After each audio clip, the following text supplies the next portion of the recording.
masih radang akut. Di sini nih udem ya, ini daerah-daerah yang kosong.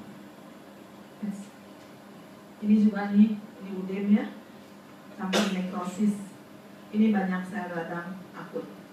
Ini gambaran kriteria diagnostik dari radang akut. Radang kronis sekarang. Kriteria diagnostik radang kronis yaitu banyak tentunya temukan sel radang kronis.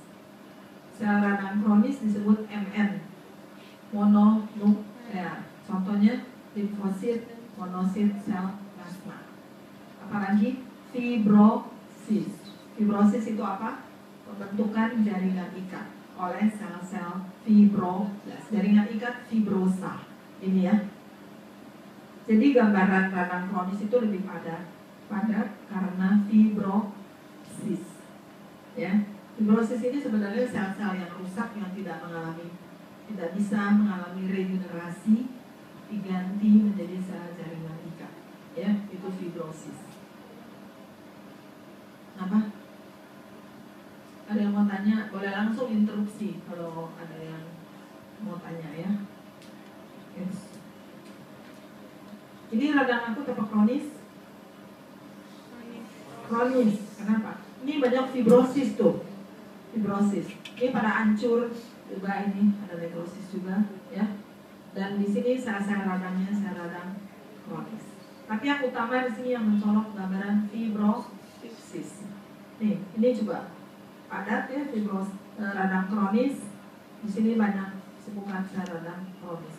Apalagi ada pembesaran kelenjar getah bening, nih, itu menandakan ada radang kronis. Ya. Ini radang kronis padat ya. Ini sepukan sel radang kronis. Kalau yang merah-merah ini fibrosis. Ini pada kelenjar liur akut apa kronis? Kronis karena ini banyak sepukan sel radang kronis, dan yang merah-merah ini fibrosis. Ini juga ya, fibrosis. Yang ini enggak. Nih, radang kronis spesifik pada kelenjar limfe, TBC. Kronis spesifik yang berkaitan banyak di rongga mulut itu TBC. Ya, ini gambarannya ada apa ini namanya, tuberkel. Ya, ini perkijuan atau nekrosis kaseosa. Ini sel Datia Langhans. Ya, itu kriteria diagnostiknya. Ya, kalau ini sisa jaringan limfoid, ini nggak usah disebut. Ya, kriteria diagnostik tentunya ada perkijuan, sel Datia Langhans, dan tuberkel. Kisah enggak ini kali enggak ya, nanti lain kali. Neoplasma. Ini ada tumor dari epitel yang saya akan keluarkan dari epitel dan dari tumor odontogenik. Ya, gitu. Yang lain mesenchym enggak, ya. Jadi dari epitel itu ada dua kan, jinak papiloma squamosa, ya, bentuk papil, berpapil-papil. Epitelnya itu mengalami proliferasi, terutama lapisan spinosum, namanya apa? Akantopsis. Di sini ada poros. Itu kriteria diagnostik untuk papiloma, ya. Ini isi apa? Tadi papilnya yang mana? Papil yang mana? Ini satu papil. Ya. Di sediaan saudara bisa lihat itu papil-papilnya, karena itu bisa digeser-geser. Ya. Kalau ini sebagian papil. Seperti kutil tahu? Permukaannya kan tidak beraturan kan? Nah, itu disebut berpapil-papil. Satu tonjolan papil aja membentuk kayak begini, ya.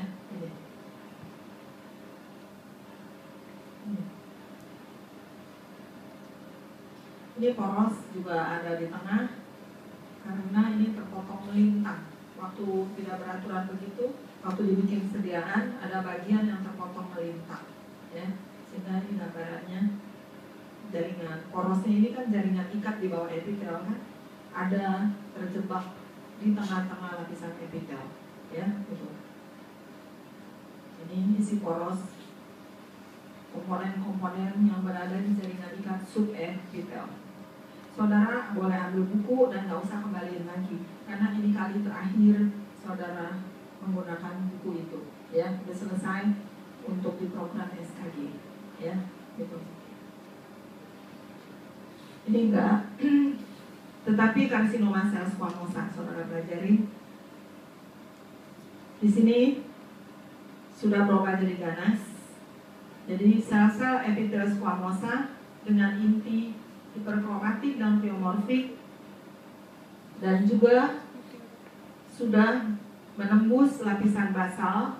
Ini nggak kelihatannya, tapi nanti mikroskop kelihatan, nanti di ujian juga dikasih yang kelihatan, ya.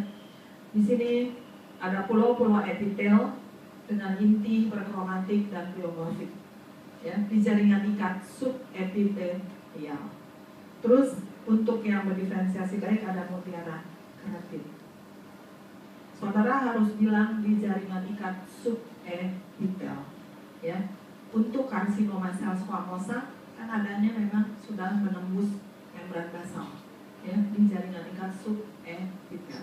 Kalau nggak ada itunya, angkanya itu paling tinggi setengah, ya. Karena bisa berupa karsinoma insitu aja di sini, ya. Kalau karsinoma insitu ini di lapisan epitel baru, ya. Untuk karsinoma, diagnosis karsinoma sel squamosa sudah ada di jaringan ikat subepitel. Sel-sel ganasnya itu sudah menembus membran basal, ya. Gitu. Tumor kelenjar liur, ada yang jinak ganas, tapi yang saudara pelajari dua aja yang paling sering, yaitu mixed tumor dan satu lagi adenoid cystic carcinoma, ya. Ini mixed tumor, ini pleomorphic adenoma nama lainnya. Komponen epitel di sini banyak membentuk struktur ductus atau membentuk pulau-pulau epitel, ya. Dan komponen stroma di sini menyusun jaringan ikat myxomatosa dan juga pseudocartilago ini, ya, gitu. Itu kriteria diagnostik untuk mixed tumor. Ini diperbesar, ini enggak, ya. Ini adenoid cystic carcinoma, tumor ganas terbanyak yaitu ini, ya. Kriteria diagnostiknya apa? Sel-sel tumor dengan inti hiperkromatik pleomorfik saling berangkaian atau beranastomosis, membentuk struktur ductus, di tengahnya ada bahan mukoid sehingga memberi struktur seperti sarang tawon, ya.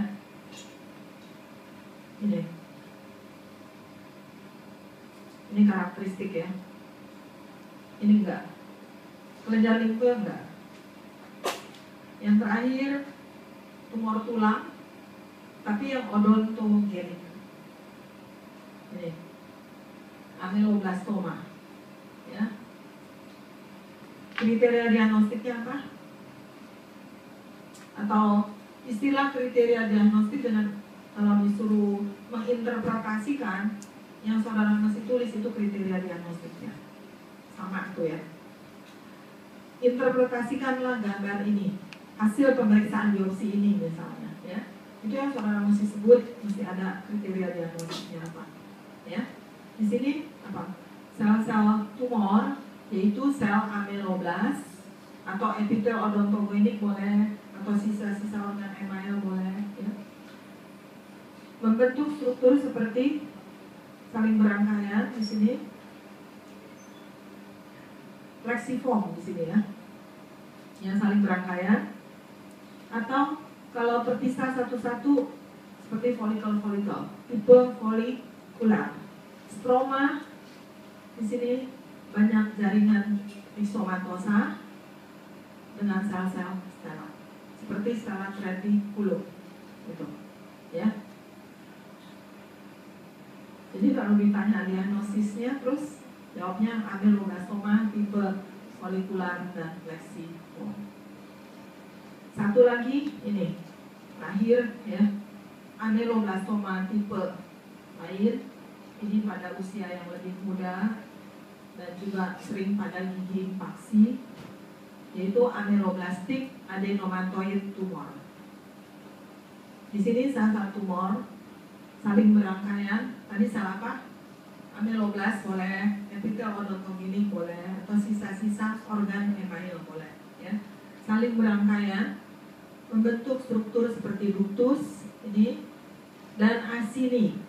Kalau yang penuh itu acini, ya, kelenjar.